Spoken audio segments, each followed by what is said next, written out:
Bapak Ibu, jemaat yang dikasihi Tuhan kita Yesus Kristus, Shalom. Selamat hari Minggu untuk kita semua. Mari kita persiapkan hati kita naikkan pujian bagi Tuhan dari Kidung Jemaat nomor 14 ayat 1 sampai dengan ayat 3.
Dalam nama Allah Bapa dan nama anaknya Tuhan Yesus Kristus dan nama Roh Kudus yang menciptakan langit dan bumi. Amin. Dengan Allah akan kita lakukan perbuatan-perbuatan gagah perkasa. Bangunlah hai jiwaku, bangunlah hai gambus dan kecapi. Aku mau membangunkan fajar. Aku mau bersyukur kepadamu di antara bangsa-bangsa. Ya Tuhan, aku mau bermazmur bagimu di antara suku-suku bangsa. Haleluya. Haleluya. Haleluya. Haleluya.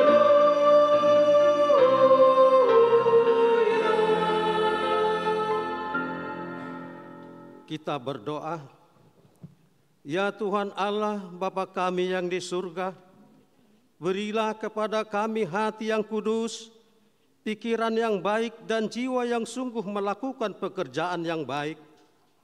Berilah kami damai, agar kami merasa aman dan tentram di dalam perlindungan-Mu. Kiranya kami senantiasa berpegang pada firman-Mu dalam menghadapi musuh-musuh kami. Jaga dan kuatkanlah kami di dalam Yesus Kristus Tuhan kami. Amin.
Hukum Tuhan bagi kita pada minggu ini dari titah yang ke-9 dan maksudnya.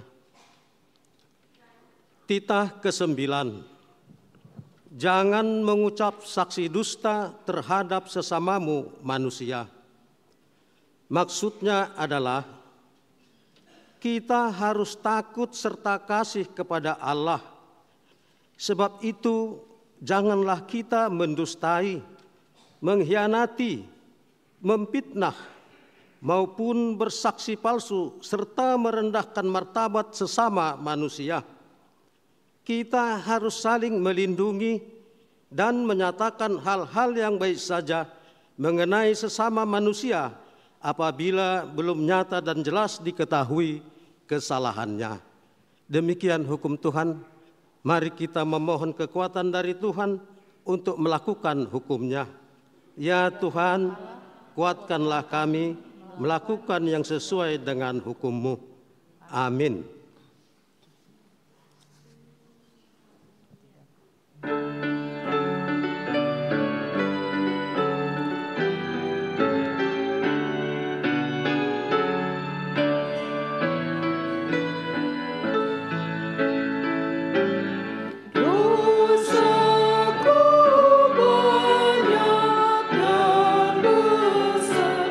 Engkau suci,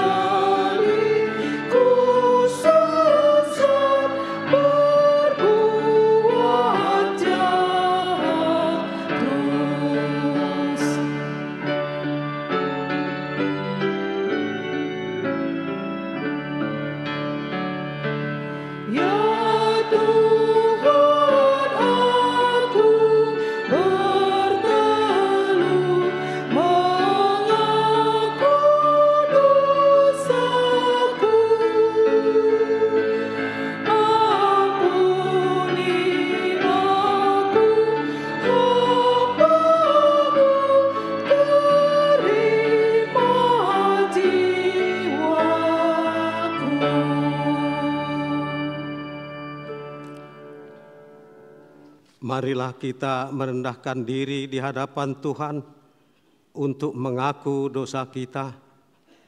Kita berdoa. Ya Allah, Bapa kami yang di surga, Engkau mengampuni dosa kami orang yang hina dan tercela ini di dalam anak kesayangan-Mu. Kasihanilah kami orang yang berduka cita yang berdosa ini. Nyatakanlah di dalam hati dan jiwa kami ini akan keampunan segala dosa dan kesalahan kami itu. Karuniakanlah Roh Kudus bagi kami untuk memberi kekuatan, keteguhan dan ketetapan hati, supaya iman kami tidak tergoyahkan. Bimbing dan ajarlah kami ya Tuhan, agar kami benar-benar dan sungguh-sungguh menyerahkan diri, hati dan jiwa kami kepadamu saja, sebagai korban yang hidup dan kudus, oleh sebab anak-Mu Yesus Kristus Tuhan kami. Amin.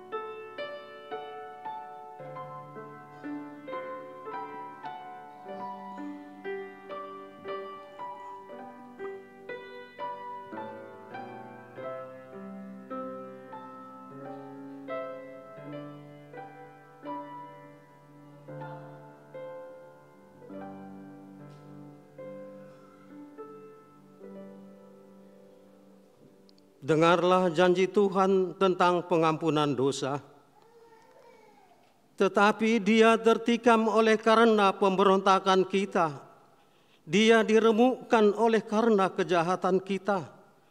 Ganjaran yang mendatangkan keselamatan bagi kita ditimpakan kepadanya. Dan oleh bilur-bilurnya kita menjadi sembuh. Kemuliaan bagi Allah di tempat yang maha tinggi. Amin.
Epistel firman Tuhan hari ini dari kitab Amos pasal 7 ayat 1 sampai dengan ayat yang ke-6, kita baca secara responsoria. Penglihatan pertama belalang. Inilah yang diperlihatkan Tuhan Allah kepadaku. Tampak Ia membentuk kawanan belalang pada waktu rumput akhir mulai tumbuh, yaitu rumput akhir sesudah yang dipotong bagi raja.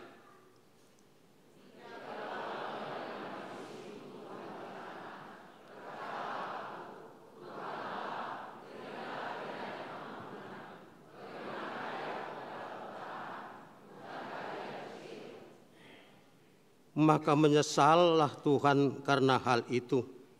Itu tidak akan terjadi, firman Tuhan.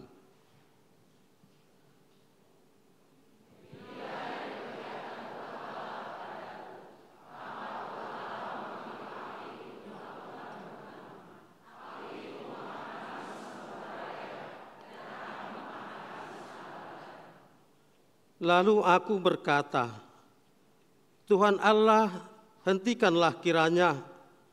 Bagaimanakah Yakub dapat bertahan? Bukankah ia kecil? Ngalah Tuhan karena hal itu. Demikian firman Tuhan. Berbahagialah orang yang mendengarkan firman Tuhan serta memeliharanya. Amin.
Marilah kita bersama-sama mengaku iman kepercayaan kita, sebagaimana teman-teman seiman di seluruh dunia, kita bersama-sama mengucapkannya.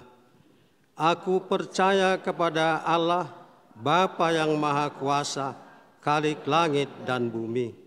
Aku percaya kepada Yesus Kristus, Anak-Nya yang tunggal Tuhan kita, yang dikandung daripada Roh Kudus, lahir dari anak darah Maria, yang menderita sengsara di bawah pemerintahan Pontius Pilatus, disalibkan, mati dan dikuburkan, yang turun ke dalam kerajaan maut.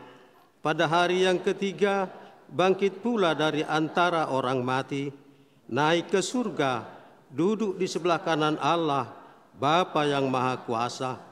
Dari sana akan datang kelak untuk menghakimi orang yang hidup dan yang mati. Aku percaya kepada Roh Kudus dan adanya satu gereja yang kudus dan am, persekutuan orang kudus, pengampunan dosa, kebangkitan daging, dan hidup yang kekal. Amin.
Salam.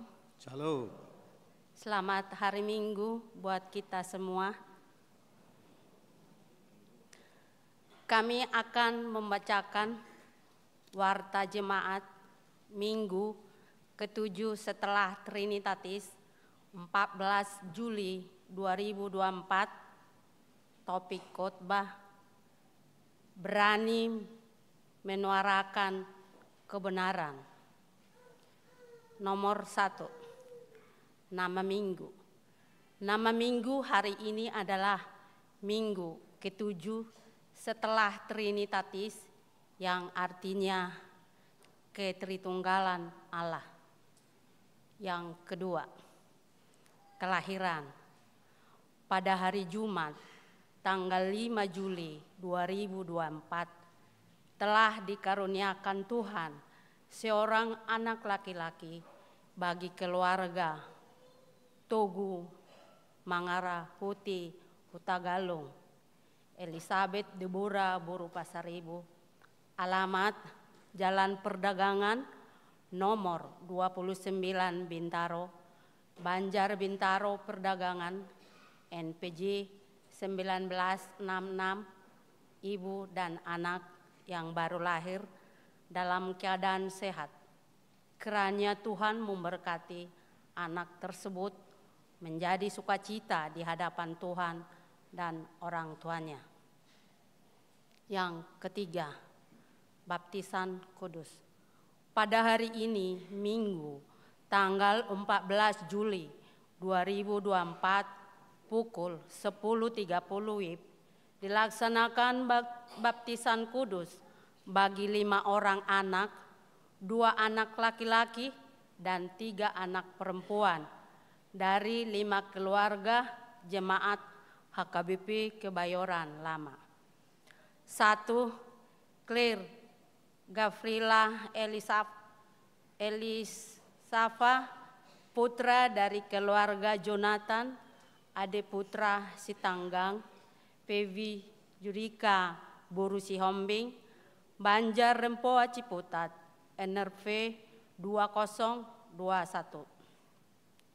Yang kedua, Elvaro Oliver, putra dari keluarga Andre Hermanto Simanjuntak, Naci Deborah Boru Silain, Banjar Ciputat sekitarnya, NPJ 1892. Yang ketiga, Valeri Eliora Berlian Nauli, putra dari keluarga Evinido Mula Hamonangan Tambunan, Imeldawati Boru Sitorus, Banjar Pondok Cabe Legoso, NPJ 1932.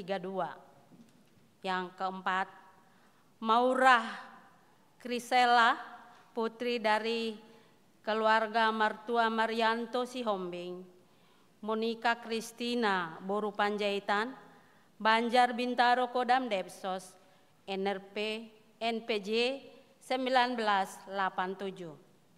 Yang kelima, Tobias Nolan, putri dari keluarga Humbertus Victor Gorat Simarmata, Sarah Putri Anna Boru Marpaung, SIKOM, Banjar Rempoa Ciputat, NPJ 1963. Mari kita doakan agar anak-anak tersebut bertumbuh di dalam penyertaan Tuhan Yesus.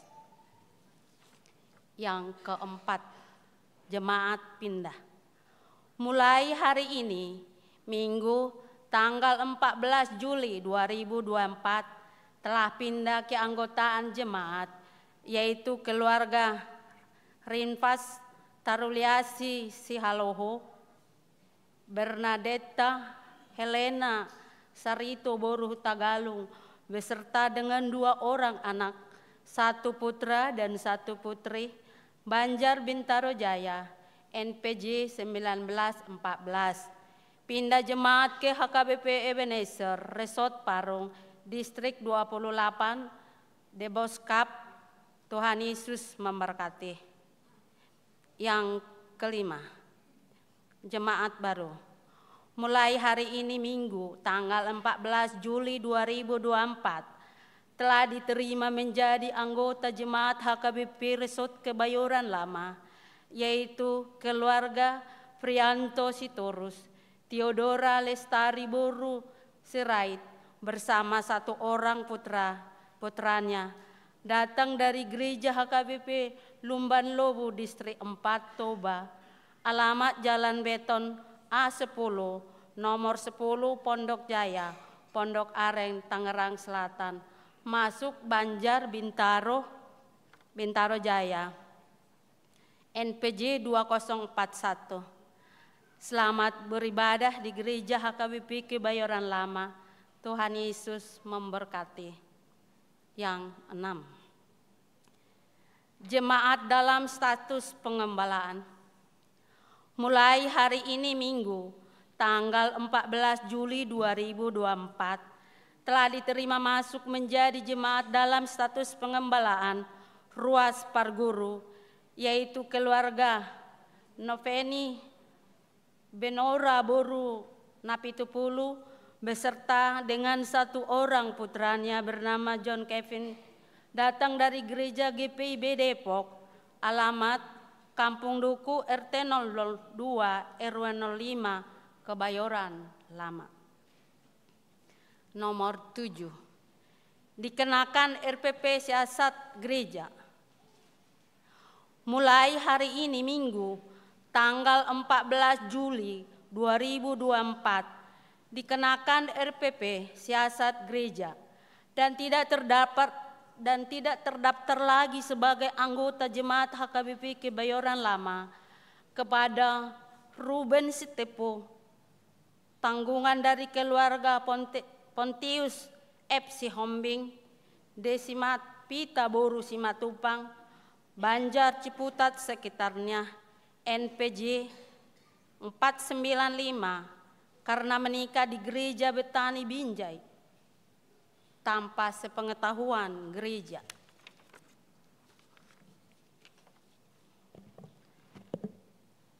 Yang nomor 8, perkenalan Salon Sintua. Pada hari ini Minggu tanggal 14 Juli 2024, dalam kebaktian Minggu pagi 07.30 WIB dan siang pukul 10.30 WIB akan diperkenalkan seorang salon sintua yang melayani di Gereja HKBP Kebayoran Lama, yaitu CST Saud Marulitua Siringoringo Rosida Mariana Boru Simanguncong dari Banjar Bungus Kostrat Bungkos, NPJ 1779. Mari kita doa. Dimohon untuk Maju ke depan. Amang CST datang ke depan bersama Inang.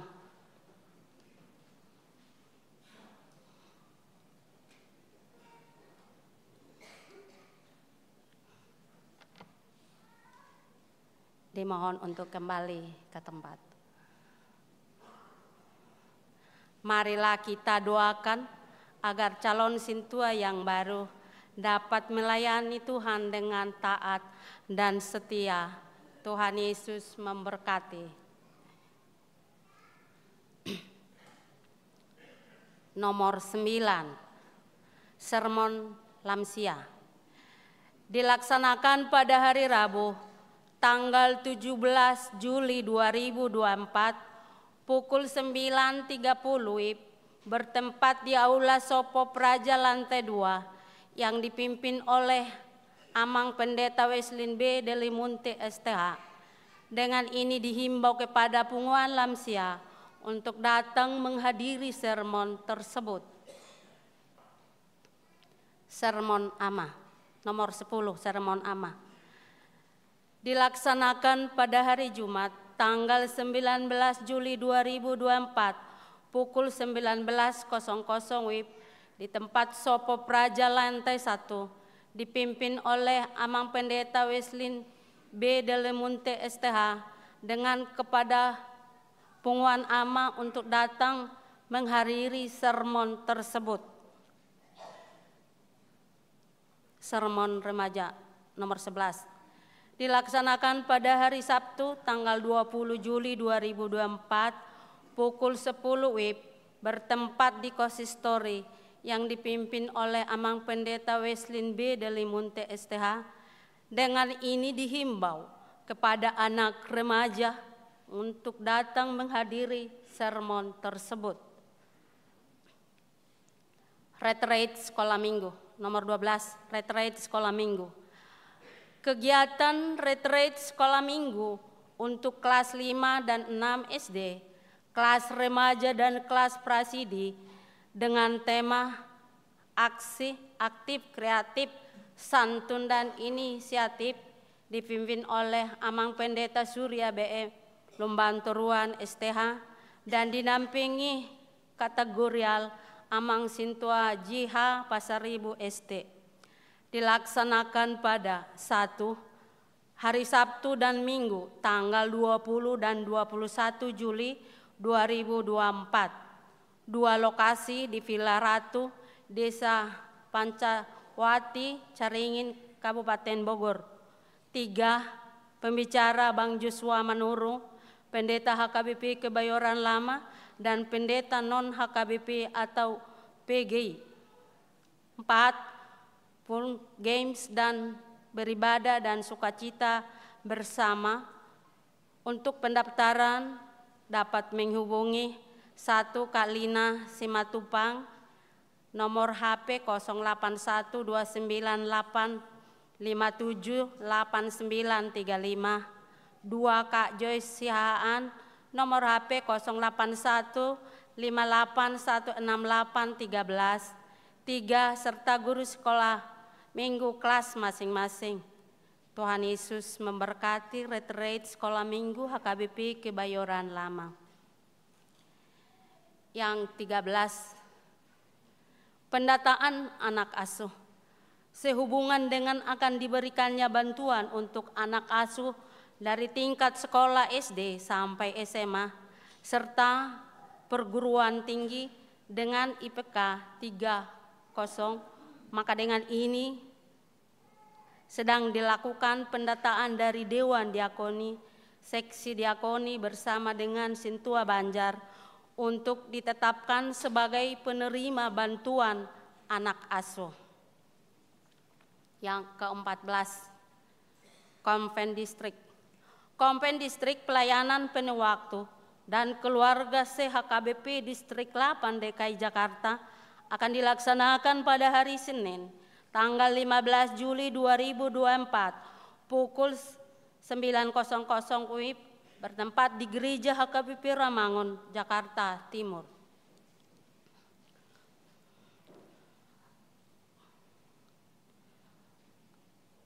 Nomor 15, Panitia Tahun Okumene Inklusif pada hari ini Minggu 14 Juli 2024 pukul 7.30 WIB dan pukul 10 WIB. Panitia Tahun Okumene Inklusif akan menyampaikan sosialisasi rangkaian kegiatan berupa perlombaan dan pertandingan olahraga antara Banjar. Untuk itu setelah pembacaan warta jemaat diberikan waktu kepada panitia Amang Elisa Tampu Bolon. Nomor 16, warta tambahan. Warta tambahan sakit. Amang Sintua TL Aritonang dirawat di Rumah Sakit Pusat Pertahanan Sudirman. Marilah kita doakan agar Amang TL Aritonang cepat sehat dan cepat pulih kembali. Demikian warta kita minggu ini. Tuhan memberkati. Kepada panitia Tahun Okumene Inklusif untuk waktu kami persilahkan. Terima kasih.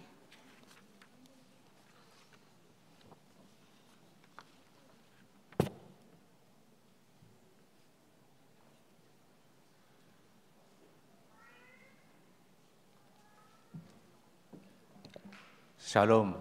Shalom. Mudah-mudahan nggak ngantuk karena tadi malam kecapean, mungkin malam puji-pujian ya. mengenai rencana panitia Okumene inklusif akan kami sampaikan sebagai berikut, karena minggu lalu sudah kita lakukan Pareona Poso, tadi malam kita lakukan malam puji-pujian, dan masih ada lagi rencana kegiatan yang akan kita lakukan bersama-sama, yaitu mengenai pertandingan olahraga dan pemberian ulos kepada ruas yang telah berumur 70 tahun pada tanggal 18 Agustus nanti, yang belum mendapatkan ulos sebelum pada tahun-tahun yang lalu. Pertandingan yang akan kita adakan adalah dari tenis meja atau pingpong. Ya, kalau pingpong ini tenis meja bunyinya TikTok di meja pingpong itu, mungkin kita sebut aja nih pertandingan pingpong TikTok gitu ya.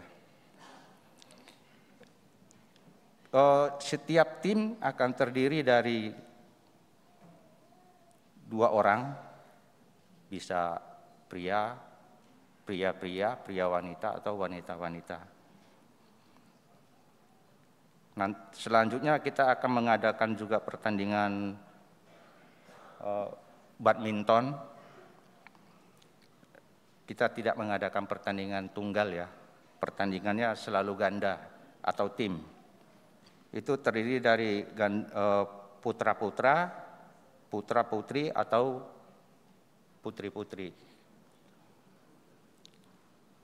Setiap tim jadinya terdiri dari 2 orang.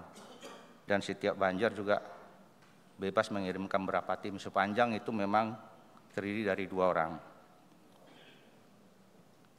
Berikutnya kita akan mengadakan pertandingan voli. Pertandingan voli ini bisa saja laki-laki dan perempuan. Yang penting satu tim itu terdiri dari minimal 6 orang. Termasuk kalau ada cadangannya juga nggak kita batasi, karena ini pertandingannya memang pertandingan voli gembira gitu, tidak profesional sekali lah ya. Dan yang terakhir ini pertandingan biasa nih orang Batak nih, pertandingan catur. Sistemnya dengan tim, satu tim terdiri dari 3 orang tanpa ada batasan umur, boleh terdiri dari laki-laki dan atau perempuan. Nah, ini kalau catur ini biasanya agak serius. Biasanya suasananya hening. Mungkin kalau kita dapatkan nanti konsumsinya kita buatlah sagun-sagun ya atau sasagun ya. Supaya kalau orang ngomong, gitu. Dan pendaftaran terakhir akan kita tutup pada tanggal 28 Juli 2024. Dan memang kami meminta bantuan kepada Sintua Banjar untuk memberi sosialisasi kepada ruasnya, dan ruasnya juga bisa mendaftarkan diri melalui Sintua Banjar atau kepada panitia yang sudah ada disebutkan mulai beberapa minggu yang lalu tuh nomor-nomor handphone yang bisa dihubungi. Nanti pengundian lawan tanding akan diadakan pada saat awal pertandingan. Jadi rencananya pertandingan badminton dilakukan pagi hari, sore hari voli, dan malam hari catur. Selanjutnya nanti panitia juga mengundang peserta pertandingan pada tanggal 17 Agustus setelah upacara Hari Kemerdekaan. Biasanya lansia itu mengadakan upacara di halaman gereja. Nanti akan kita lanjutkan dengan senam atau pertandingan-pertandingan ringan dan pembagian hadiah. Lalu dilanjutkan dengan makan bersama ala khas Batak gitu.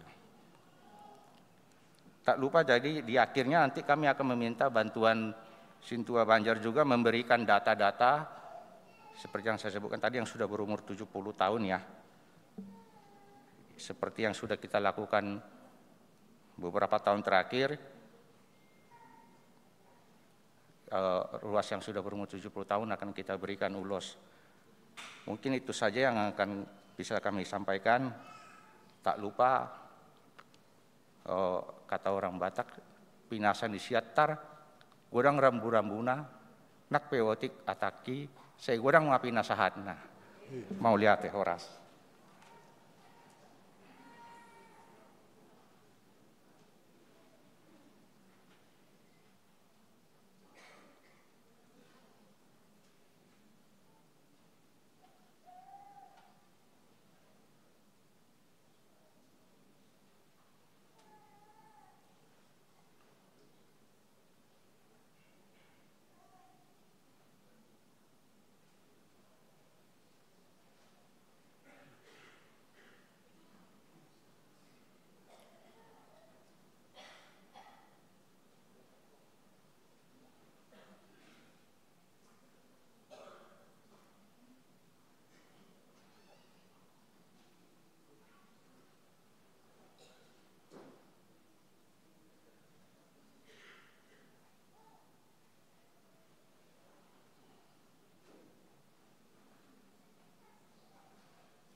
Damai sejahtera Allah yang melampaui segala akal, itulah yang memelihara hati dan pikiran saudara di dalam Kristus Yesus Tuhan kita.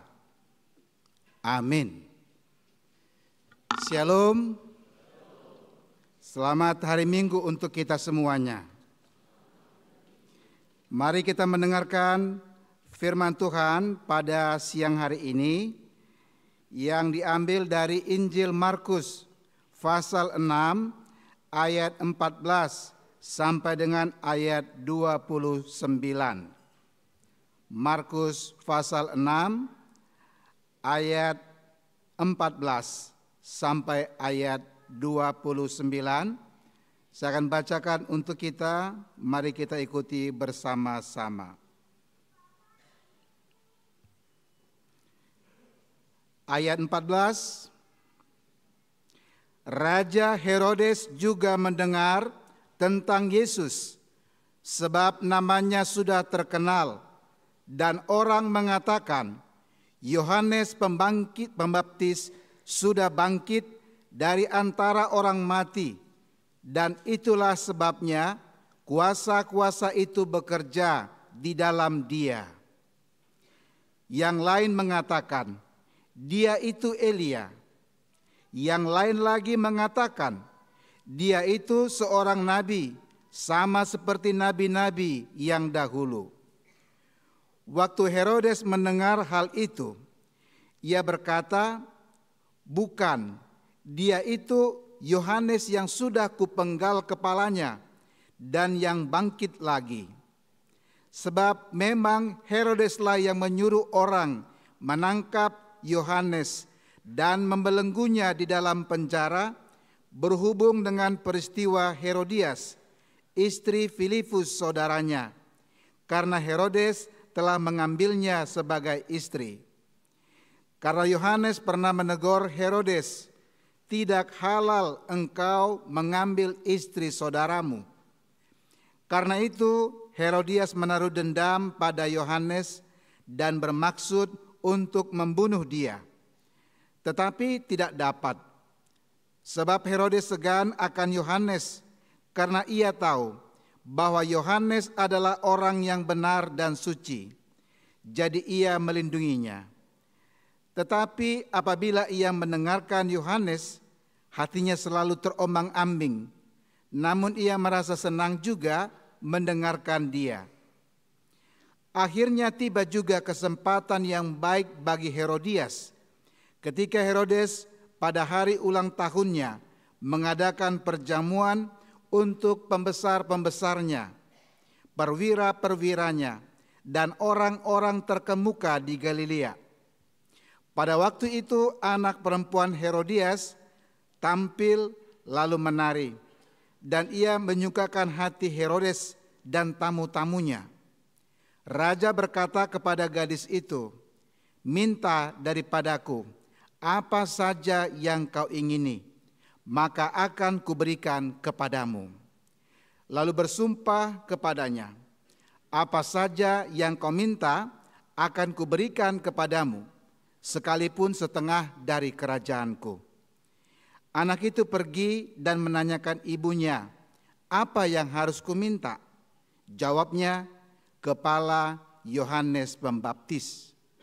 Maka cepat-cepat ia pergi kepada raja dan meminta, aku mau supaya sekarang juga engkau berikan kepadaku kepala Yohanes Pembaptis di sebuah talam. Lalu sangat sedihlah hati raja, tetapi karena sumpahnya dan karena tamu-tamunya, ia tidak mau menolaknya. Raja segera menyuruh seorang pegawai dengan perintah supaya mengambil kepala Yohanes. Orang itu pergi dan memenggal kepala Yohanes di penjara. Ia membawa kepala itu di sebuah talam dan memberikannya kepada gadis itu, dan gadis itu memberikannya pula kepada ibunya. Ketika murid-murid Yohanes mendengar hal itu, mereka datang dan mengambil mayatnya, lalu membaringkannya dalam kubur. . Demikian firman Tuhan.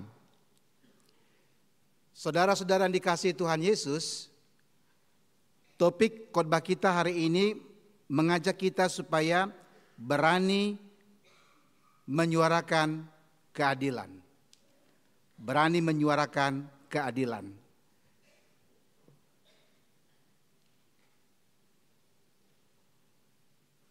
Menyatakan keadilan, menyatakan kebenaran tidak selamanya gampang.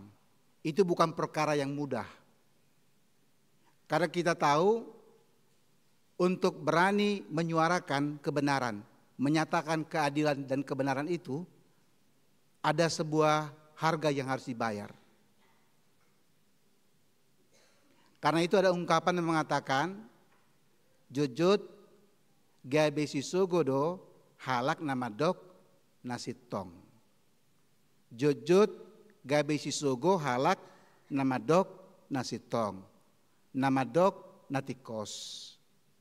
Seringkali orang yang mengatakan kebenaran justru dibenci dan dikucilkan, dijauhi. Nah saudara-saudara, demikian yang dikatakan dalam firman ini. Kalau kita ikuti kisah tentang Yohanes Pembaptis, hidupnya berakhir dengan tragis. Tapi bukan berarti dia mati, dibunuh, dipenjara, bukan karena dia melakukan dosa, kesalahan, bukan. Tetapi justru karena dia menyuarakan kebenaran, karena dia menyatakan keadilan, karena dia menegur kesalahan. Saudara-saudara, coba kita bayangkan ya. Seandainya ini kita berandai-andai, Yohanes Pembaptis datang lalu berkhotbah dari sini. Dan dia mengatakan, hai kamu keturunan ular beludak. Nggak tahu, perasaan kita gimana tuh? Bisakah kita bisa menerima itu? Dan bisakah kita menganggap hal itu ada hal yang positif? Ketika Yohanes datang menyatakan khotbah yang keras, yang pedas, yang tegas. Ini kata-kata yang keras banget. Dia mengatakan, hai kamu keturunan ular beludak. Itu ditujukannya kepada orang Farisi, kepada ahli Taurat, orang Saduki, orang-orang yang membenci Yesus. Saya pikir kalau seandainya kita mendengar yang seperti itu, jangan-jangan justru kita merasa risih, merasa tidak enak, atau merasa kita tidak terima. Tapi syukurlah Yohanes Pembaptis sudah pergi ke sorga. Kalau dia datang khotbah, wah jangan-jangan berkhotbah Merapi Purun. Dan banyak orang yang merasa mungkin jadi gelisah ya, apaan ini? Ngapain kok dia khotbah keras banget? Nah saudara-saudara, inilah yang dikatakan dalam nas ini. Ini kisah tentang Yohanes Pembaptis, orang yang telah dipilih Tuhan, dipersiapkan Tuhan untuk membuka jalan, mempersiapkan jalan bagi Tuhan Yesus.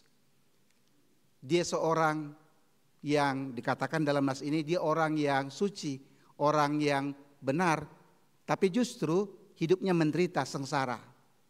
Bahkan dia harus mati, kepalanya dipenggal. Saya katakan menyatakan, menyuarakan kebenaran. Kalau dikatakan nas ini kita harus berani menyuarakan kebenaran. Dan kita diajak meneladani contoh daripada dua tokoh di sini. Ya kalau kita baca tadi kutipan pembacaan dari epistel dari kitab Amos. Demikian juga dari kitab Markus ini tentang kisah Yohanes Pembaptis. Dua tokoh ini adalah dua tokoh yang sangat berani. Berani menyuarakan kebenaran. Berani menyatakan keadilan, berani menegur dosa dan kesalahan. Ya kalau kita pikir kenapa mereka terlalu berani? Ya memang tugasnya, tugas seorang nabi menyuarakan suara kenabian. Kalau dia diam saja, itu berarti dia bukan nabi yang benar, dia nabi palsu. Jadi baik Amos dan juga Yohanes ini adalah dua nabi, dua orang, dua tokoh besar dan memang terkenal sangat berani, keras, tegas. Tidak ada tidakgaling-galing. Benar ya benar, salah ya salah. Tidak hanya menegur orang banyak, hanya orang Farisi, Saduki, ahli Taurat, imam-imam. Tetapi dia berani menegur Raja Herodes. Karena dia merasa itu tugas dia, kewajibannya. Harus menyatakan, menyuarakan kebenaran itu. Meskipun dia sadar itu sangat berbahaya, berisiko. Nah saudara, mungkin kita menyimak berita ya. Berita yang terakhir itu kisah keluarga wartawan, jurnalis dari Tribrata TV ya, di Kabanjahe. Peristiwa yang tragis juga. Ini hanya sebuah komparatif bahwa kalau dikatakan harus berani menyuarakan kebenaran, menyatakan keadilan, menegur kesalahan, itu enggak gampang. Karena orang lebih suka dipuji daripada dikritik, ya kan? Cobalah ketemu teman. Aduh Eda, tambah cantik, tambah muda, wah ayo dah kita makan pangsit, nah gitu. Tapi kalau kata dia bilang, Eda kenapa sih orangnya cantik, bajunya cantik, tapi wajahnya kenapa kok kriminal begitu? Nah dia akan marah dia. Apaan lo? Pagi-pagi hari Minggu mau cari perkara ya? Nanti gua tuntut pasal berlapis katanya. Sekarang gitu ya, dikit-dikit lapor, dikit-dikit pasal berlapis. Nah inilah kita akan melihat. Saya hanya ajak kita untuk kilas balik, untuk melihat bahwa memang nas khotbah kita mengajak kita supaya kita berani menyuarakan kebenaran itu, keadilan, atau menegur kesalahan. Tapi itu nggak gampang. Itu nggak gampang. Jadi apa yang terjadi? Peristiwa keluarga wartawan, saya nggak sebut marganya, sebut nama aja, Riko Sampurna. Marga titik-titik, nanti ada pula di sini perang marga lagi. Ya marganya nantilah. Riko Sampurna bersama istri dan juga anak dan juga cucunya, mereka dibakar, bukan kebakaran.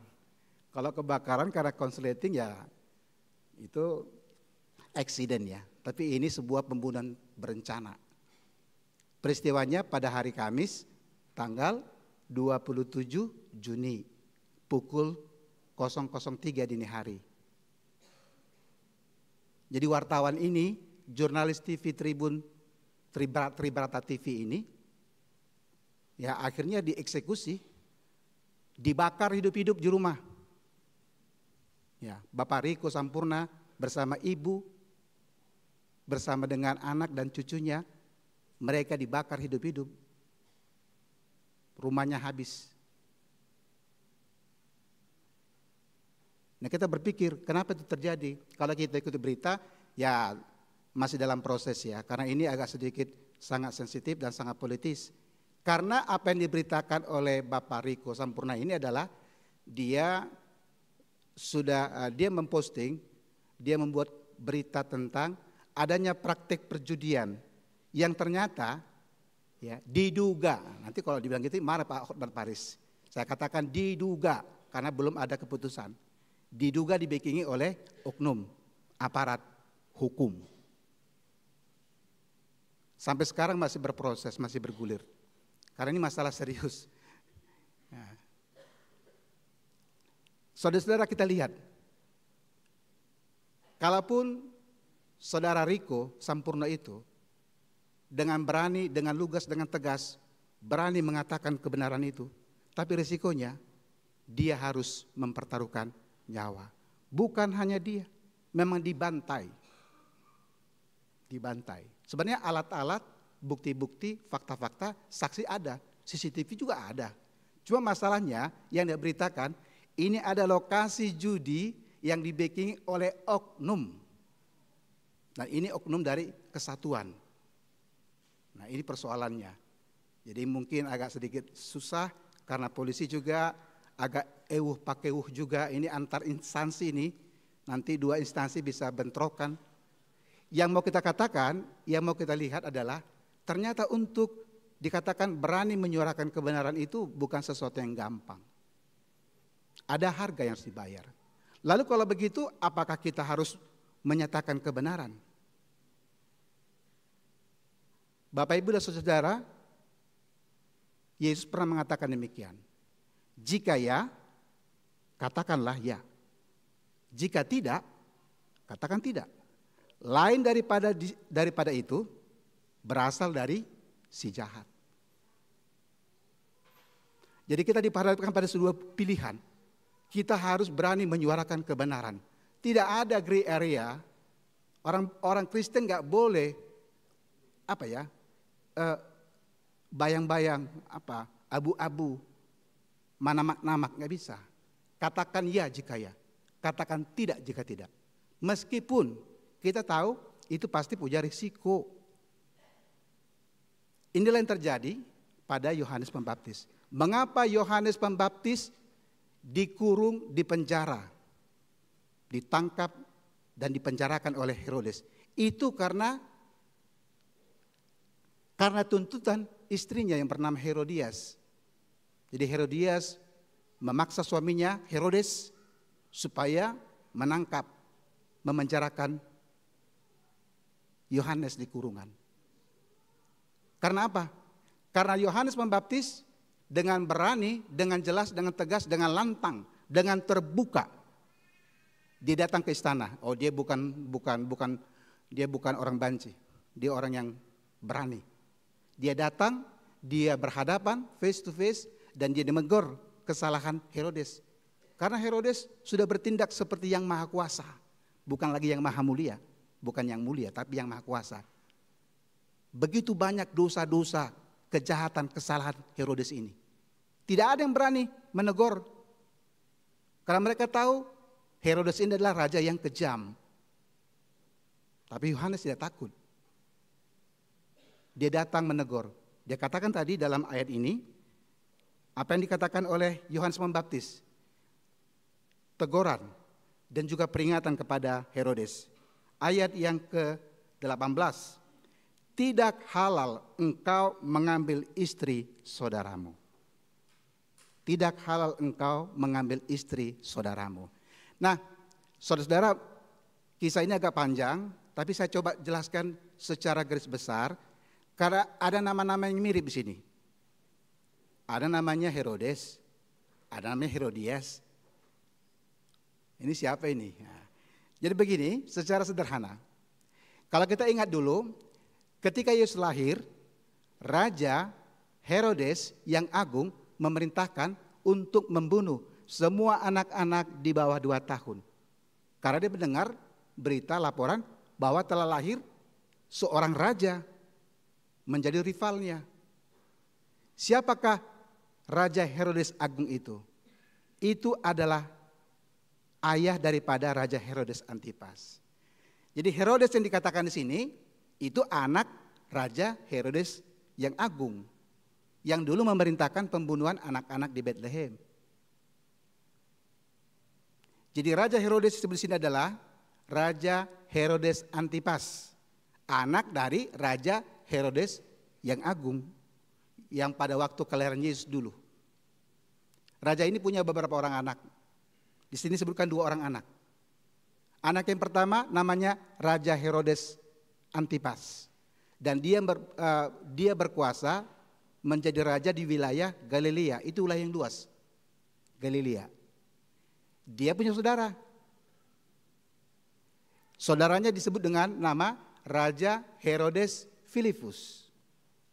Nah itu adiknya ini mereka tinggal di daerah yang berbeda. Dikatakan di sini bahwa Raja Herodes Antipas itu tinggal di daerah menguasai di wilayah yang lain.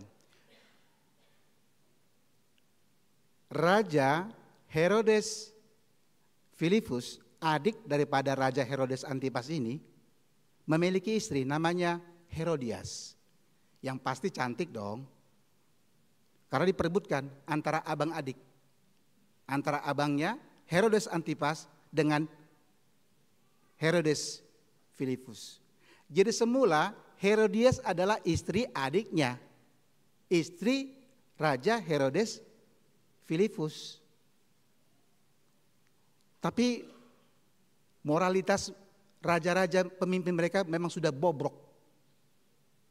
Sebenarnya saudara, kalau dikatakan oleh Yohanes di sini, teguran kepada Raja Herodes mengatakan tidak halal engkau mengambil istri saudaramu. Jadi ketika itu, Raja Herodes Antipas ini punya istri, Ratu Pileas, dari negeri Arab. Tapi karena dia tidak suka sama ratu ini, dia ceraikan istrinya ini, dan dia mengambil Anggi Boruna. Amang Inang kalau kita orang Batak gimana ya? Pasti Subang ya. Subang lah. Namar Bao, Namar Simatua, Namar Haduli Dohot, Anggi Boru. Makanya ada TikTok saya lihat boncengan yang meranggi boru, satu di depan, satu bilang, udahlah nggak apa-apa lah. Nah, gitu juga yang berbau gitu, ini gimana orang? Tapi kalau bagi orang Batak paham kenapa begitu, jangan dekat-dekat lah. Kita bayangkan begitu luar biasanya dosa dan kejahatan daripada Raja Herodes ini. Apakah seorang raja nggak punya pilihan? Tentu punya banyak pilihan. Tapi kenapa dia harus merebut istri adiknya, Raja Herodes Filipus itu? Dan kenapa Herodes ini mau? Karena memang Raja Herodes Antipas, raja di wilayah Galilea ini adalah kerajaan besar. Kita nggak tahu lah, itulah mungkin masalah perselingkuhan mereka lah itu. Ini bukan kasus paksaan ya, tapi ini memang kasus perselingkuhan. Jadi kita bayangkan Raja Herodes Antipas, Raja Herodes ini menceraikan istrinya Ratu Pileas, lalu mengambil dan merebut istri daripada adiknya, yaitu Ratu Herodias. Begitulah situasi moralitas dan juga kelakuan daripada raja-raja mereka. Herodias adalah seorang ratu yang dikenal cantik. Ya, uli rupana ale roa pangalahona. Jadi kalau bisa molo uli rupana ba uli rohana parangena. Jangan cuma cantik-cantik di luar, tapi cantiknya luar dalam lah, inner beauty lah. Jadi Herodias itu adalah seorang ratu yang memang cantik, menarik. Dan memang gak punya moral juga. Masa Hahadoli mengambil Anggi Boru kan itu. Dalam kitab Taurat juga dilarang itu. Engkau tidak boleh mengambil istri daripada saudaramu. Molopola Hahadoli na mengalap Anggi Boruna itu sebuah pelanggaran. Tapi Herodes tidak peduli. Nah dia punya boru namanya Salome. Anaknya sudah gadis, cantik juga. Dan pasti itu adalah boru daripada adiknya. Demikianlah kisah ini ceritakan. Nah, Amang Inang, kita akan lihat beberapa hal di sini. Sedikitnya ada dua hal yang kita akan lihat. Ada hal yang yang patut kita teladani, kita contoh. Tentu teladan yang baik ya. Teladan dari Yohanes Pembaptis. Atau juga teladan dari Nabi Amos. Tetapi ada hal yang harus kita antisipasi. Ada hal yang harus kita jaga, yang harus kita hindari. Jauhkanlah sikap seperti yang ditunjukkan oleh Raja Herodes dengan permaisurinya Herodias dan juga borunya itu. Ini tiga sikap yang buruk. Yang baiklah diikuti, jangan yang buruk. Tapi ini menjadi sebuah perenungan bagi kita. Kalau kita berpikir sekarang, kira-kira apa sih yang sering menghambat kita untuk tidak berani menyuarakan kebenaran? Bicara soal kebenaran Amang Inang, saudara-saudara, ini juga kita harus garis bawahi. Kalau dikatakan kita harus berani menyuarakan kebenaran, pertanyaan kebenaran apa? Definisinya apa? Kebenaran dimasukkan di sini adalah bukan kebenaran diri kita sendiri. Bukan kebenaran dalam pandangan dunia ini. Tapi kebenaran yang maksudnya adalah kita harus berani menyuarakan kebenaran. Kebenaran firman Tuhan. Jadi yang mau kita nyatakan kebenaran firman Tuhan. Bukan kebenaran kita. Kalau kita menyatakan kebenaran kita, itu bukan kebenaran, itu pembenaran. Kadang orang gitu, kenapa kamu marah? Iya, begini. Loh, kenapa kamu ditilang? Iya, begini. Ya udah salah aja. Jadi kita bedakan yang dikatakan dengan kebenaran dengan pembenaran. Kalau pembenaran itu sesuatu yang dibenar-benarkan, patikos-tikos diri. Jadi menyuarakan, berani menyuarakan kebenaran dimaksud adalah kita harus berani menyuarakan kebenaran firman Tuhan. Jadi apa yang dikatakan, apa yang disampaikan oleh Nabi Amos dan juga oleh Yohanes Pembaptis, dia menyatakan kebenaran firman Tuhan, bukan dirinya. Jadi itu juga harus jelas, harus clear. Jangan kita menganggap, iya saya kan menyuarakan kebenaran. Kebenaran mana? Kebenaran menurut pikiran saya. Oh enggak benar. Enggak selamanya pikiran kita benar. Kadang-kadang pikiran juga manipulatif. Tapi dikatakan kebenaran adalah kita berani menyuarakan kebenaran. Kebenaran firman, kebenaran Allah.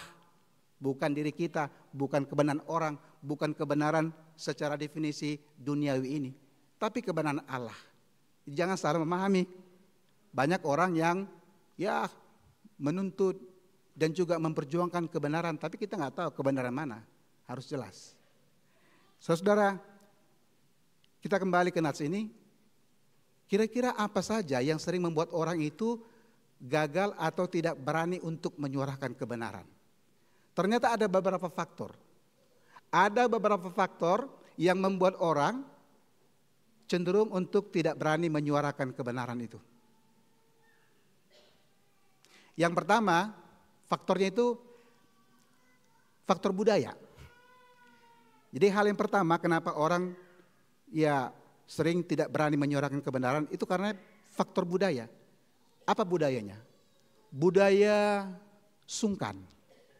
Budaya tidak enak hati. Jadi walaupun salah, tapi nggak berani negor. Nggak enak. Nanti kalau saya ngomong, saya bilang, nanti jadi sakit hati. Jadi karena budaya merasa tidak enak hati, budaya yang cenderung untuk menjaga perasaan orang, akhirnya kita memilih untuk diam. Taboto salah, ale tapasobu. Tole mak, palo sobinering mak, palo sini binigi mak, palo sobinoto mak. Dia tahu, tapi dia nggak mau tahu. Dia lihat, tapi dia nggak mau katakan. Di hal yang pertama itu karena budaya itu. Tetapi firman Tuhan katakan tidak. Yesus sendiri mengatakan, katakan ya jika ya, katakan tidak jika tidak. Tidak ada pilihan, hanya ada dua. Kita mau pilih mana? Pilih kebenaran atau kebohongan. Nah itu sebabnya hal yang pertama yang sering menghambat orang untuk tidak berani, tidak mau menyatakan kebenaran itu ya karena memang faktor budaya tadi. Merasa tidak enak hati aja, takut nanti temannya, saudaranya tersinggung. Jadi dia tahu salah tapi dia pilih untuk diam, bungkam. Yang kedua, itu faktornya ya karena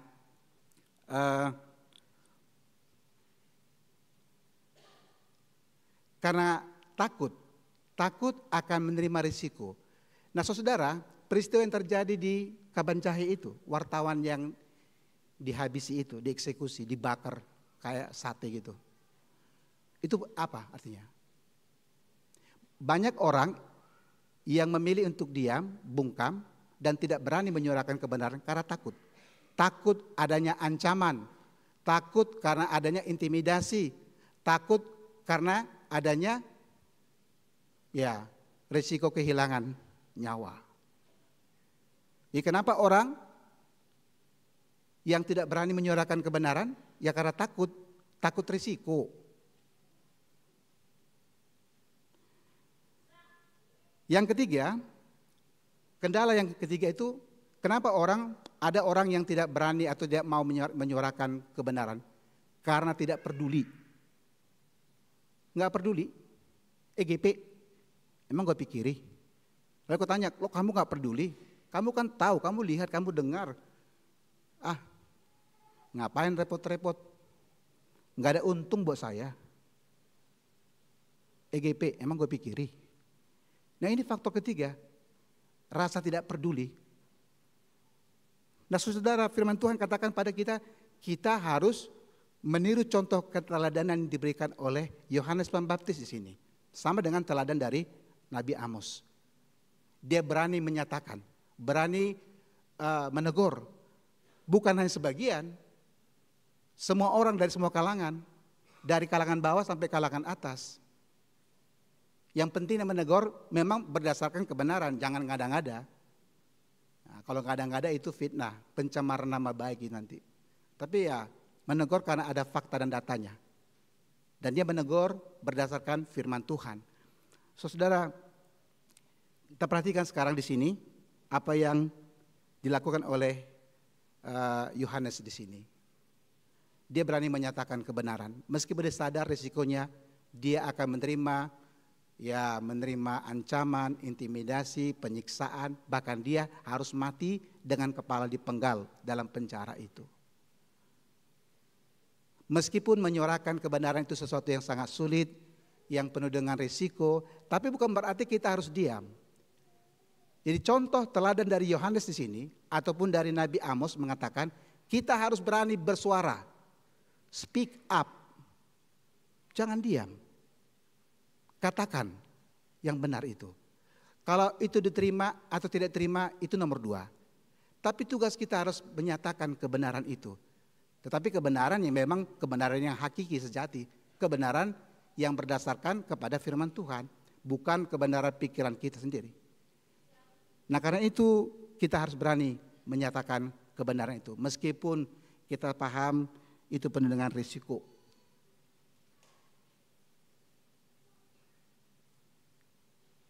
Itu juga yang dialami Yesus. Kalau Yesus sampai mati di kayu salib, dia mati bukan karena dosa dan kesalahan. Tetapi dia juga mati karena dia dibenci. Makanya itu ungkapan Batak mengatakan tepat. Jod-jod gabi si sogo, jala si surang, halak nama dok, nasi tom, natikos. Dibenci dan dijauhi, dikucilkan, bahkan dibuli. Tetapi itu tidak menjadi alasan bagi kita untuk diam, untuk mundur. Tuhan katakan kita harus menyatakan kebenaran. Bukan kita adalah garam dan terang yang harus bercahaya di tengah kegelapan ini. Nah saudara, ada yang kita harus waspadai. Tadi sikap daripada Herodes, kemudian ratunya, permaisurinya Herodias, dan juga burung Salome ini. Nah ini hal yang harus kita hindari. Contoh yang buruk. Apa contoh buruk? Sikap daripada Raja Herodes. Raja Herodes ini adalah raja yang tidak takut akan Tuhan, tidak peduli, semau gue. Dia tahu sebagai raja Israel, dia harus patuh, tunduk, taat kepada hukum Taurat, hukum Tuhan. Tetapi raja ini menganggap dia sudah lebih tinggi daripada Tuhan. Makanya dia tidak takut, dia tidak malu melakukan banyak dosa-dosa, kesalahan, kekejaman. Lalu apa? Contoh buruk daripada Herodes ini. Ini ada tipe seorang suami, tanda kutip, suami-suami takut istri ini. Ya. Karena tuntutan Herodias, akhirnya menangkap dan memenjarakan Yohanes Pembaptis. Padahal sebenarnya dalam hati kecilnya mengatakan, dia juga sangat menghormati, dia segan. Dan dia juga sebenarnya dia sangat suka dengan khotbah-khotbah Yohanes ini. Tetapi karena dia lebih takut pada istrinya, lebih patuh pada istrinya, akhirnya dia memilih untuk akhirnya membunuh Yohanes Pembaptis. Jadi sifatnya siapa ini kurang baik Raja Herodes ini. Dan sehebat-hebatnya Raja Herodes ternyata dia di bawah tiang, di bawah bendera di ini. Nah ini juga harus kita waspadai, janganlah seorang suami harusnya menjadi pemimpin yang baik, yang benar, menjadi panutan. Kalau salah ya harus berani bilang salah, jangan semuanya diiyakan. Ada saatnya seorang suami juga harus berani mengatakan tidak, enggak semuanya iya. Kalau benar ya iya, tapi kalau salah katakan tidak. Yang ketiga, Raja Herodes ini adalah tipe manusia yang lebih mementingkan harga diri. Ya. Karena tuntutan Herodias, akhirnya menangkap dan memenjarakan Yohanes Pembaptis. Padahal sebenarnya dalam hati kecilnya mengatakan, dia tahu sebagai raja Israel, dia harus patuh, tunduk, taat kepada hukum Taurat, hukum Tuhan. Tetapi karena dia lebih takut pada istrinya, lebih patuh pada istrinya, akhirnya dia memilih untuk akhirnya membunuh Yohanes Pembaptis. Jadi sifatnya siapa ini kurang baik Raja Herodes ini. Dan lebih mementingkan egonya. Waktu itu Raja Herodes melakukan kesalahan besar. Dia berani bersumpah di hadapan para tamu-tamunya mengatakan bahwa apapun yang diminta oleh Salome, anak gadis yang pintar menari ini, dengan tarian-tarian erotisnya itu ya, mungkin tarian mereka. Akhirnya ketika anaknya ini meminta supaya diberikan kepala Yohanes di atas talam, dia lebih memilih untuk menjaga harga dirinya, egonya. Karena memang peraturannya apa yang diucapkan raja itu adalah titah. Tidak boleh ditarik lagi. Akhirnya dengan terpaksa dia harus meluluskan permintaan burunya Salome itu. Jadi ini tipe orang yang lebih mementingkan dudukan, kejabatannya, egonya. Dia tahu itu salah, tapi dia lakukan saja. Ya sudahlah, daripada saya kehilangan harga diri, kehilangan muka. Walaupun dia sadar dia melakukan kesalahan. Yang kedua, apa contoh buruk yang harus kita jaga dari sikap Herodias? Saya katakan tadi, Herodias adalah seorang permaisuri, seorang ratu. Benar dia cantik, uli rupana ale roa pangalahona. Buat apa begitu? Mendinglah muka saya pas-pasan, biarlah jelek, asalkan cantik hatinya. Itu kan inner beauty. Jadi Herodias ini adalah seorang perempuan yang sangat ambisius. Kenapa dia, Anggiboru, mau menikah dengan Hahadulinya? Karena dia mementingkan ya kuasa, jabatan, harta, meninggalkan suaminya. Dan di sini kita akan memperhatikan bahwa Herodias itu adalah orang yang dirasuki oleh rasa benci dan dendam kesumat. Hati-hati. Jangan sampai hidup kita ini, hati kita ini dikuasai dengan rasa benci, rasa dendam, berkarat, kesumat. Jadi ketika Yohanes sudah mengatakan bahwa dia tidak layak, tidak pantas menikah dengan Herodias, dengan Herodes, dia menaruh dendam. Dan Ratu Herodes sudah lama mencari-cari jalan, mencari celah dan kesempatan. Kapan saatnya saya harus melenyapkan Yohanes? Karena ini penghambat. Jadi meskipun Yohanes sudah ditangkap di penjara, tapi dalam hati mengatakan tidak cukup. Ini orang harus diselesaikan, dieksekusi ini. Karena ini adalah penghambat bagi dia. Jadi ketika Herodes mengadakan pesta ulang tahunnya, saudara-saudara luar biasa, ketika seorang Herodias dikuasai rasa kebencian, dendam yang berkarat, yang kesumat itu, dia telah merencanakan, jadi dia sudah, ini sebuah pembunuhan terencana, bukan terjadi begitu aja. Jadi dia mengatakan kepada suaminya, Raja Herodes, kita akan buat pesta ulang tahun yang besar. Kita akan undang semua para pejabat-pejabat, pemuka-pemuka, perwira-perwira. Tapi Herodias sudah punya satu planning. Karena ke situ dulu ada sebuah tradisi. Ketika raja berulang tahun, maka mereka boleh meminta satu permohonan. Jadi dia sudah rencanakan seperti itu. Dan saudara luar biasa, hanya untuk memenuhi hasrat rasa benci, rasa dendamnya untuk membunuh Yohanes ini, dia memperalat anaknya yang masih polos.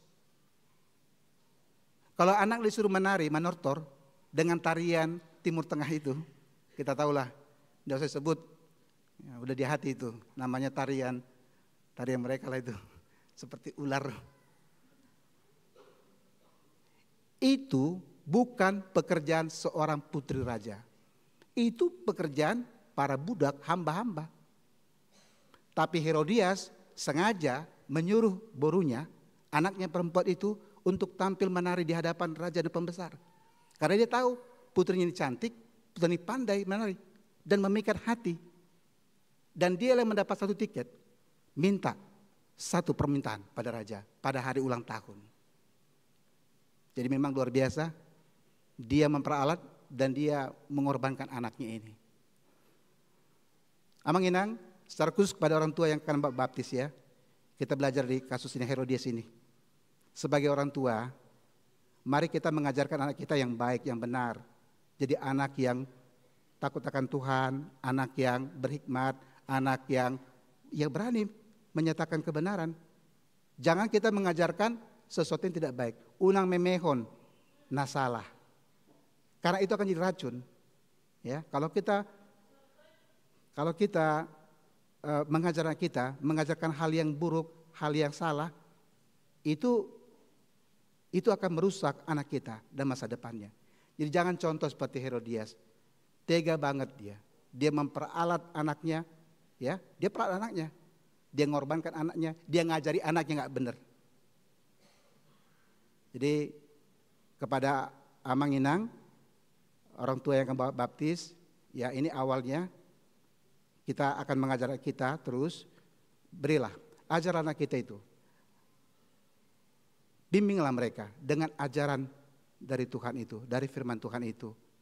Ajaran yang baik, ajaran benar, ajaran sehat, ajaran yang sesuai dengan firman Tuhan itu. Jangan kita mengajari kita hal yang buruk. Kan begitu kan? Nanti kalau ada yang telepon, bilang papa dengan mama tidak di rumah. Benar, telepon berdering. Dia angkat, halo, papa di rumah. Katanya papa nggak di rumah, mama di rumah. Katanya mama nggak di rumah. Jadi papa mama di mana? Papa mama di rumah, tapi katanya bilang papa mama tidak di rumah. Jangan salahkan anaknya nanti kalau tamunya datang marah-marah. Iya begitu ya. Telepon di mana? OTW, nggak tahu di mana OTW. Muter-muter dia di rumah. Ya memang dia OTW jalan, tapi yang muter-muter nggak nyampe-nyampe. Ya jadi ini kepada orang tua anak-anak yang akan baptis ya, tanamkanlah yang baik yang benar itu. Jangan seperti Ratu Herodias itu, dia korbankan anaknya itu. Coba bayangkan dia katakan nanti kalau diminta bilang aja minta kepalanya Yohanes Pembaptis dibuat dalam talam terus kamu bawa, kamu nari-nari, baru antar sama mama. Karena kepala Yohanes untuk mama. Itu kan ajaran sesat itu. Saya nggak tahu itu anak itu jadi apa nanti ke depan. Masih muda ada begitu diajari. Ya ini hanya sebuah pelajar bagi kita. Jangan lakukan kesalahan itu lagi. Dan yang ketiga, ya tadi Salome tadi ya. Sebenarnya anak ini masih polos, masih muda. Dia nggak tahu apa-apa. Tapi dia korban daripada ajaran daripada mamanya yang jahat itu. Ya, saya nggak katakan kalau ya sama-sama ya. Herodes juga salah. Herodias itu mama juga salah. Anak itu ikut-ikutan. Jadi mari kita belajar di sini. Jangan ikuti contoh yang buruk itu. Tapi kita diminta untuk mengikuti contoh yang baik. Contoh yang baik dikatakan oleh nas ini adalah tentang Yohanes Pembaptis. Marilah kita amanginang. Itu nggak mudah. Itu butuh proses, butuh keberanian iman kita untuk menyatakan, menyuarakan kebenaran itu. Tapi kita ditugaskan supaya kita menjadi saksi kebenaran, jangan menjadi saksi dusta, menjadi garam yang menggarami, menjadi terang yang menerangi. Kita tahu dunia ini gelap, karena itu Tuhan mengutus kita supaya kita menjadi garam, menjadi terang. Semoga Tuhan memampukan kita menginang supaya kita berani untuk menyatakan kebenaran firman Tuhan itu. Amin, kita berdoa. Tuhan terima kasih kami telah mendengarkan firman-Mu pada hari ini. Ya Tuhan kami sadar tidak mudah bagi kami untuk berani menyuarakan kebenaran, keadilan atau menegur kesalahan sesama kami. Tetapi mampukan kami Tuhan dengan kuasa Roh Kudus-Mu supaya kami menjadi saksi kebenaran dan bukan menjadi saksi dusta. Menyampaikan kebenaran firman-Mu dalam kehidupan kami. Ya Bapa, berkatilah firman yang kami dengarkan pada hari ini. Tuhan Allah Bapa di surga, pada hari ini Tuhan kami berdoa untuk semua jemaat-Mu dan juga semua hamba-Mu yang ada di HKBP Kebayoran Lama. Berkati kami Tuhan, pribadi lepas pribadi, keluarga lepas keluarga. Berkati kami Tuhan dalam kehidupan kami. Berkati kami dalam pekerjaan kami, usaha kami. Berkati kami juga Tuhan di tengah-tengah keluarga dan anak-anak kami. Mulai dari anak-anak kami yang kecil, yang besar dan sudah dewasa, yang dekat ataupun yang jauh dari kami percaya Tuhan yang selalu menyertai dan memberkati mereka. Ya Bapa di sorga, pada pagi hari Tuhan, kami bersyukur untuk kelahiran anak yang Tuhan titipkan bagi keluarga Togu Mangarahuti Hutagalung Inang Boru Pasaribu. Tuhan, berkatilah anak yang Tuhan telah titipkan di tengah-tengah keluarga mereka menjadi anak yang baik, anak yang takut akan Tuhan dan mengasihi orang tuanya. Kami juga berdoa Tuhan untuk masing-masing keluarga lepas keluarga, orang tua dari anak-anak yang akan membawa anak mereka menerima baptisan kudus pada hari ini. Tuhan, berkatilah setiap orang tua supaya mereka memperoleh kekuatan dan hikmat untuk mendidik, untuk mengasuh, untuk membesarkan anak-anak mereka di dalam ajaran dan juga nasihat dari firman Tuhan. Bukan hanya membesarkan mereka, hanya kebutuhan jasmani, tetapi kebutuhan hidup rohani mereka. Berkati Tuhan anak-anak yang akan menerima baptisan kudus pada hari ini, berikan kepada mereka kesehatan, berikan pertumbuhan yang sempurna, dan Tuhan jadikan mereka anak-anak yang menjadi kesukaan bagi Tuhan dan bagi orang tuanya. Kami juga berdoa Tuhan untuk jemaat Tuhan yang pindah, keluarga Amang Rifans Taruli Asis Yaloho Inang Boru Hutagalung yang pindah ke HKBP Ebenezer Resort Parung Deboskap.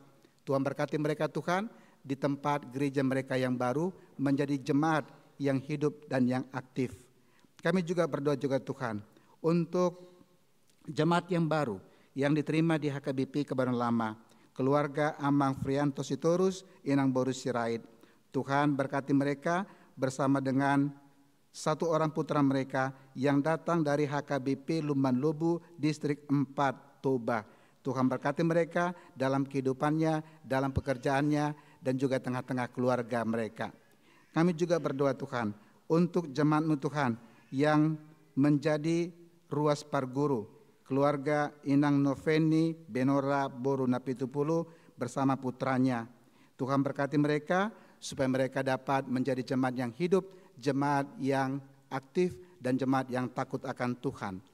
Kami juga berdoa untuk jemaat-Mu Tuhan yang menerima siasat gereja RPP HKBP karena kesalahan mereka. Tuhan tolong ingatkan mereka supaya mereka sadar dan mereka insaf dari segala kesalahannya. Kami juga berdoa Tuhan untuk keluarga calon sintua Saud Marulitua Siringo-ringo bersama dengan Inang Boru Mangunsong yang berasal dari Banjar Bungur Kostrat.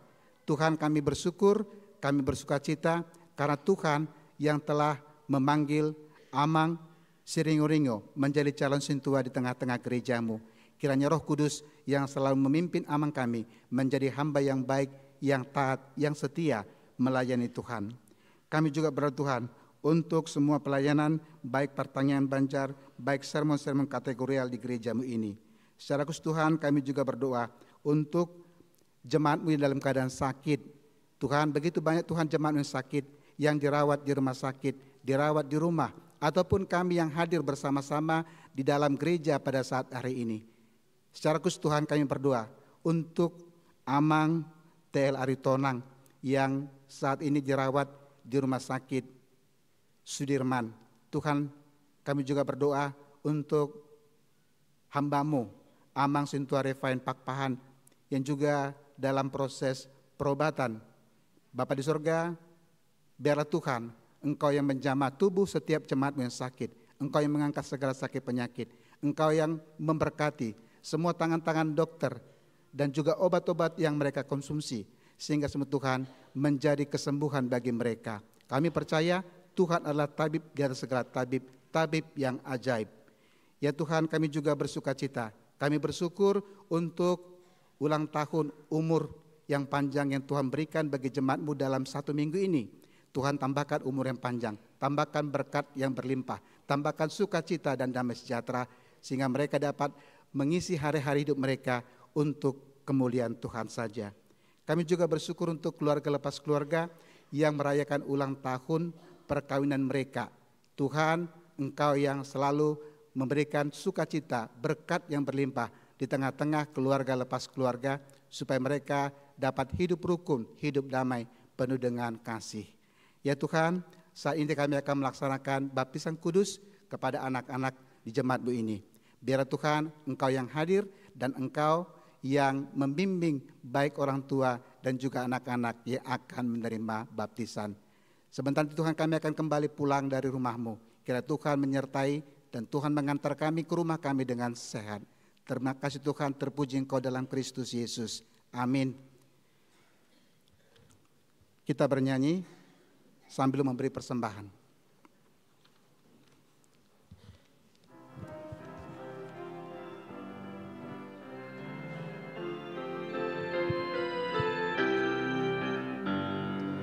Di jalan hidup yang lebar sempit, orang sedih bergerak.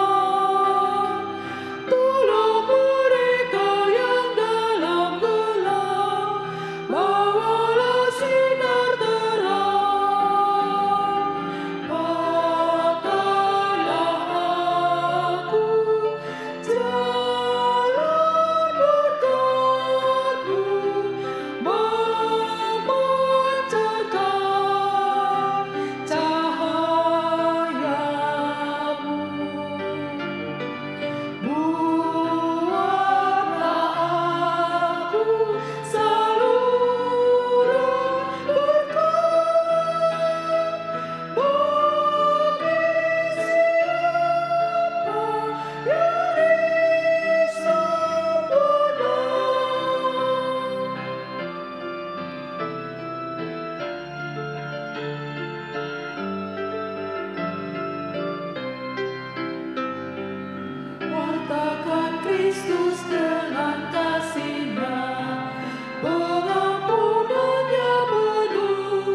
Bapak, Ibu, dan saudara-saudara yang kekasih, kita akan memasuki acara sakramen pembaptisan anak-anak. Mari kita bernyanyi. Pada saat bernyanyi, kami undang orang tua anak-anak yang dibaptis untuk bangkit berdiri di tempat masing-masing.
Kita berdoa. Ya Bapa kami yang di surga, kami datang membawa anak-anak ini kepadamu. Kasihilah dan terimalah mereka menjadi anak-anak-Mu. Berkati dan kuatkanlah mereka di dalam perjalanannya menuju kehidupan yang kekal. Di dalam nama Tuhan Yesus Kristus. Amin. Saudara-saudara, orang tua dari anak-anak yang akan dibaptiskan hari ini, dengarkanlah firman Tuhan Yesus. Pergilah, jadikanlah semua bangsa muridku, dan baptislah mereka dalam nama Bapa dan Anak dan Roh Kudus. Dan ajarlah mereka melakukan segala sesuatu yang telah kuperintahkan kepadamu. Dan ketahuilah, aku menyertai kamu senantiasa sampai kepada akhir zaman. Siapa yang percaya dan dibaptis akan diselamatkan, tetapi siapa yang tidak percaya akan dihukum. Dengarkanlah juga firman Tuhan Yesus seperti yang tertulis dalam Injil Markus. Lalu orang membawa anak-anak kecil kepada Yesus supaya ia menjamah mereka. Akan tetapi murid-muridnya memarahi orang-orang itu. Ketika Yesus melihat hal itu, ia marah dan berkata kepada mereka, biarkanlah anak-anak itu datang kepadaku. Jangan menghalang-halangi mereka, sebab orang-orang seperti itulah yang empunya kerajaan Allah. Aku berkata kepadamu, sesungguhnya barang siapa tidak menyambut kerajaan Allah seperti seorang anak kecil, ia tidak akan masuk ke dalamnya. Lalu ia memeluk anak-anak itu dan meletakkan tangannya atas mereka, memberkati mereka. Sekarang ikrarkanlah pengakuan iman kepercayaan kita, ucapkan bersama-sama.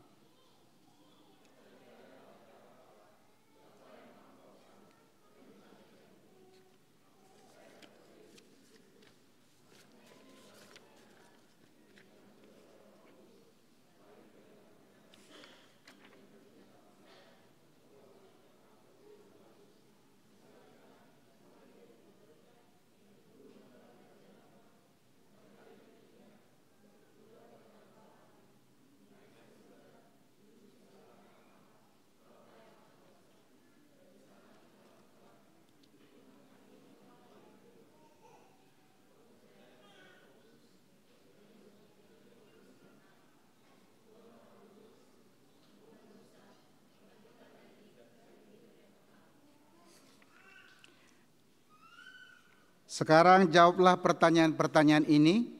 Yang pertama, apakah saudara-saudara menghendaki agar anak-anak ini dibaptiskan ke dalam nama Allah Bapa, Anak, dan Roh Kudus? Jawabnya.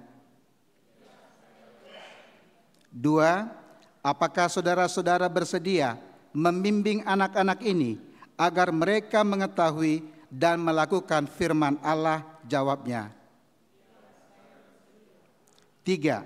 Apakah saudara-saudara bersedia menyuruh anak-anak ini ke gereja dan membesarkannya dalam pengajaran Kristen Protestan agar mereka menjadi anggota jemaat yang hidup dalam Yesus Kristus? Jawabnya,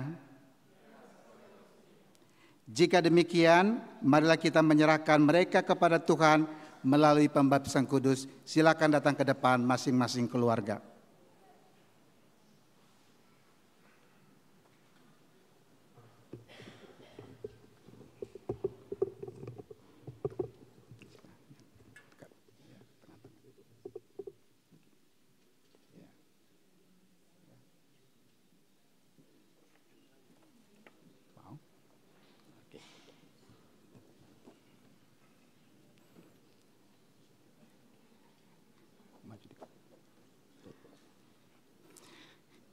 Claire Gravila Eliseva Sitanggang, aku membaptis engkau di dalam nama Allah Bapa dan di dalam nama anaknya Tuhan Yesus Kristus dan di dalam nama Roh Kudus.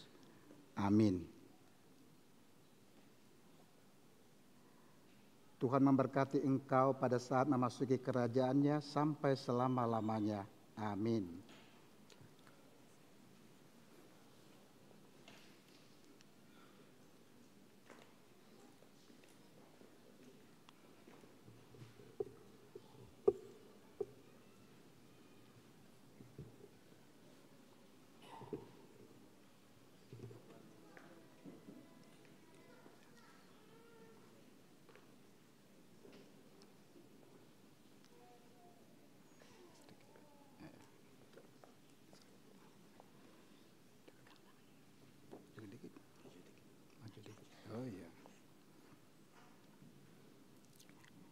Elvano Oliver Simanjuntak, aku membaptis engkau di dalam nama Allah Bapa dan di dalam nama anaknya Tuhan Yesus Kristus dan di dalam nama Roh Kudus. Amin. Tuhan memberkati engkau pada saat memasuki kerajaannya untuk selama-lamanya. Amin.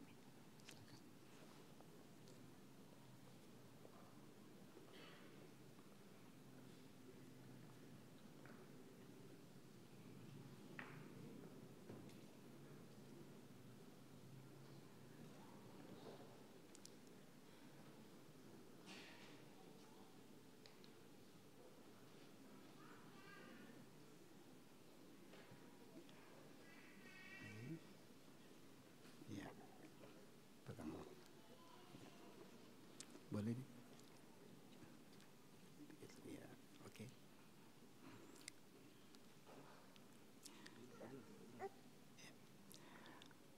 Valerie Eliora Bernauli Tambunan, aku membaptis engkau di dalam nama Allah Bapa dan di dalam nama anaknya Tuhan Yesus Kristus dan di dalam nama Roh Kudus. Amin. Tuhan memberkati engkau pada saat memasuki kerajaannya sampai selama-lamanya. Amin.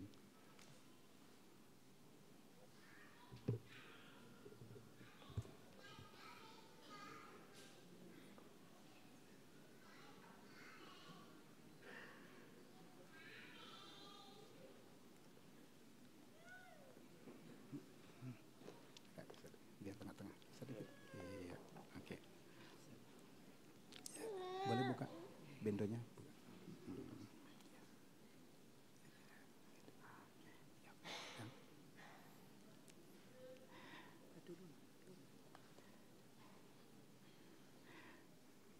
Maura Kinsela Sihombing, aku membaptis engkau di dalam nama Allah Bapa dan di dalam nama anaknya Tuhan Yesus Kristus dan di dalam nama Roh Kudus.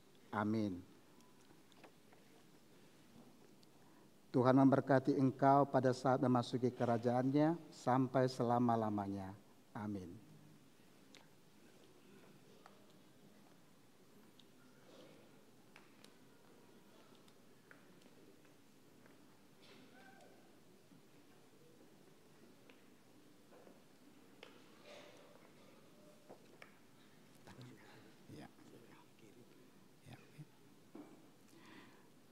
Tobias Nolan Simarmata, Aku membaptis engkau di dalam nama Allah Bapa, dan di dalam nama anaknya Tuhan Yesus Kristus, dan di dalam nama Roh Kudus. Amin. Tuhan memberkati engkau pada saat memasuki kerajaan-Nya sampai selama-lamanya. Amin.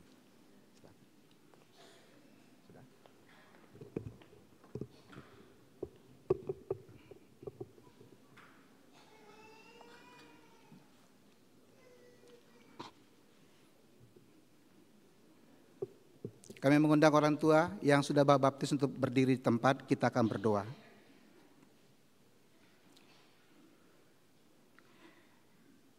Kita berdoa, ya Tuhan Allah, Bapa kami dalam Yesus Kristus Tuhan kami telah menyerahkan anak-anak ini kepadamu, dan Engkau telah menerima mereka menjadi anak-anak-Mu melalui baptisan kudus ini, agar mereka menjadi warga jemaat Kristen di dunia ini dan menjadi pewaris kehidupan kekal. Curahkanlah kasih-Mu kepada orang tua mereka, kuatkanlah mereka mendidik anak-anak ini supaya hidup sesuai dengan kehendak-Mu, agar mereka bersama-sama mewarisi hidup yang kekal. Amin. Mari kita kembali bernyanyi sambil bangkit berdiri.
Marilah kita berdoa untuk menyerahkan persembahan kita kepada Tuhan. Ya Allah, Bapa kami yang di sorga, kami mengaku bahwa Tuhan adalah sumber dari segala karunia yang melimpah dalam kehidupan kami masing-masing. Sebahagian daripada karunia itu kami serahkan kembali sebagai persembahan kepada Tuhan. Terimalah dan berkatilah persembahan umat-Mu ini, agar dapat kami pergunakan untuk pekerjaan dan pelayanan kerajaan Tuhan di dunia ini.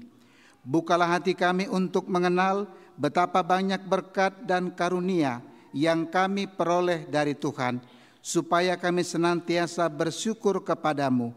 Di dalam nama Yesus Kristus Tuhan kami. Amin.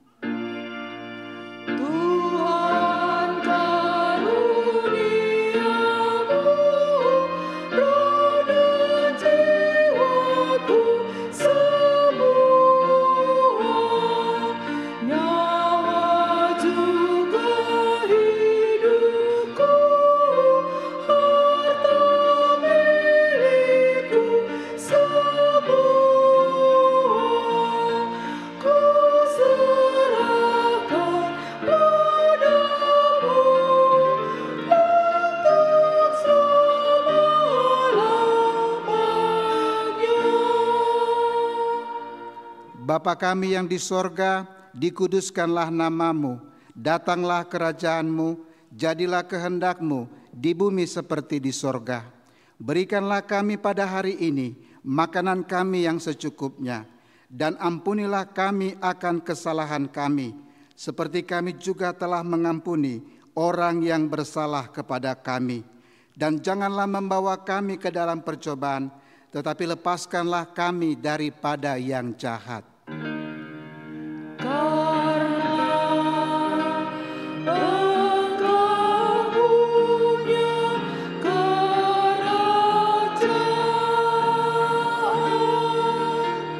dan kekuasaan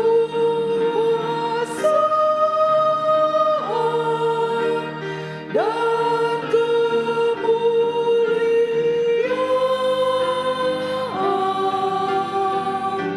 sampai selama-lamanya.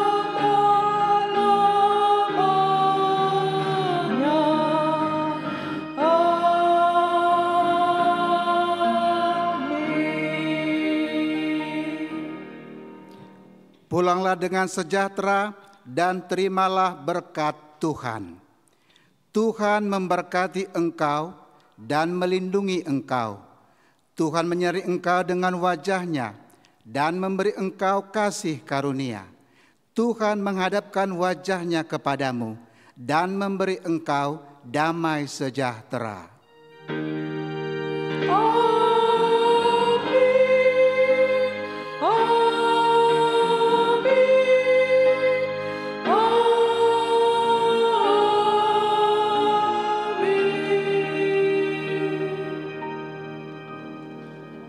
Kami undang orang tua yang sudah baptis untuk berdiri depan untuk bersalaman.